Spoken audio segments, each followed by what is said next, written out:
Haksızlık etme diyorum kendi kendime, kılavuzun oldu rüzgar, su gibi dostum. Eğer dumanlıysa kavruk dağlar, bil ki gülün ahı, hançerin sapı var.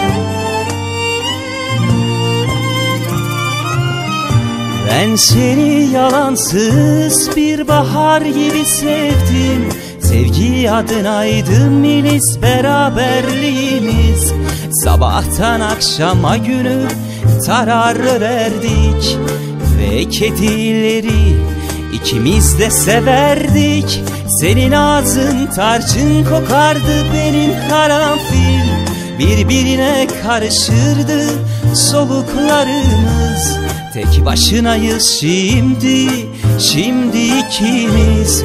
Ben de karanfil, sen de tarçın, kokusu kimsesiz.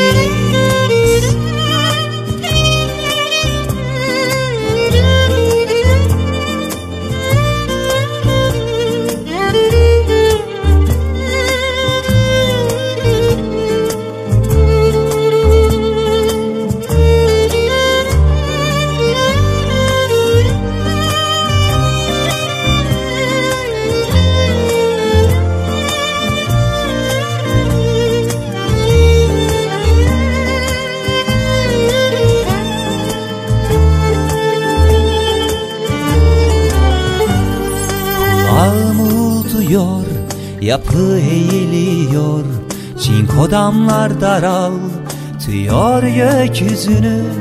Alaca bir bulut geliyor üstüme, yuvarlana yuvarlana kurşundan köpekler.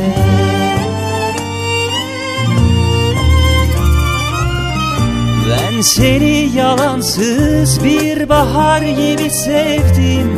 Sevgi adınaydı milis beraberliğimiz. Sabahtan akşama günü tarar erdik ve kedileri ikimiz de severdik. Senin ağzın tarçın kokardı, benim karanfil. Birbirine karışırdı soluklarımız. Tek başınayız şimdi ikimiz.